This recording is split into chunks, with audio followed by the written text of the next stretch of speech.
Neptuneman. Traits: perfect Chojin physiology, superhuman strength, durability, speed, and endurance beyond regular Chojin limits. Executioner's wrestling arsenal uses brutal, bone-shattering holds and throws, master of tag team tactics. Magnet power: possesses the ability to manipulate magnetism used for flight, launching attacks, and controlling steel-based elements in the arena. Unyielding will: keeps fighting through broken bones, blood loss, and spiritual exhaustion.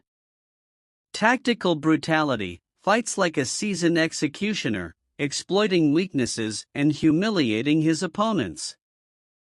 Feldio Yuke. Traits: hero-class swordsmanship, wields a mystical blade with immense precision, capable of slashing down powerful monsters with efficiency. Aura mastery: uses energy-based enhancements for speed, defense, and slash-based projectiles.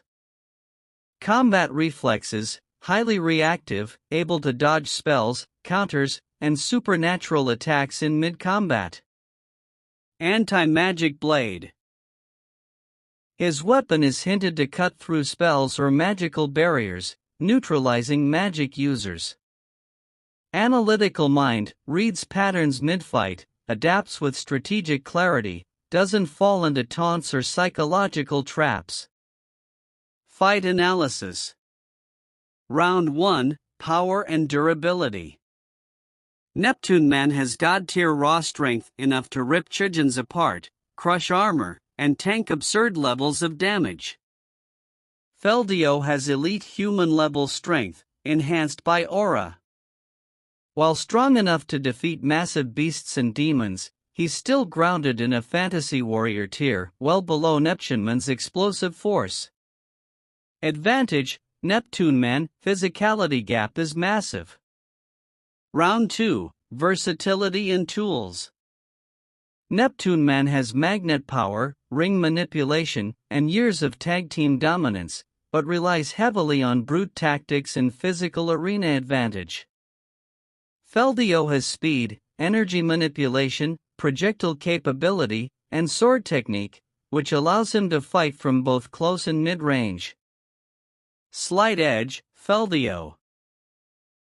Broader toolkit in combat flow, though not superior in power. Round 3: Close combat edge. Neptuneman thrives in grappling range. His holds, slams, and joint destruction attacks are devastating even to high-tier Chojin. Feldio's speed and swordplay give him an initial edge, but if Neptuneman closes in, even briefly, Feldio would risk getting overwhelmed by grip strength and throws. Edge: Neptuneman: if it gets close, Feldio's human-level durability won't hold. Round 4: Psychology and strategy. Neptuneman is prideful and intense, but not unintelligent. He adapts mid-match, exploits openings, and breaks morale. Feldio is mentally unshakable, clear-headed, and doesn't fall into baiting tactics. However, he can be outmatched by sheer force he cannot counter. Balanced: both are smart, but Neptuneman has more ring cruelty, while Feldio has more clarity. Overall chance of winning. Neptuneman, 70% chance of victory. His overwhelming physical strength, magnet power, and ring experience allow him to dominate once he's in control of the battlefield. Feldio would struggle to endure even a few direct hits. Feldio Yuke, 30% chance of victory.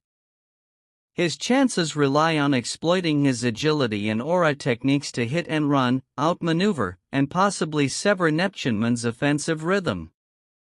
If he lands a fatal strike quickly or uses magical sword effects strategically, he might pull an upset, but only under optimal conditions. Conclusion: Neptuneman is built for brutal, high-stakes combat against reality-bending beings, and he regularly trades blows with entities far beyond Feldio's usual adversaries. While Feldio Yuke is undeniably skilled and intelligent, his power scale is ultimately grounded in high fantasy standards, which don't stack well against a Chojin elite with magnet power and god-tier toughness.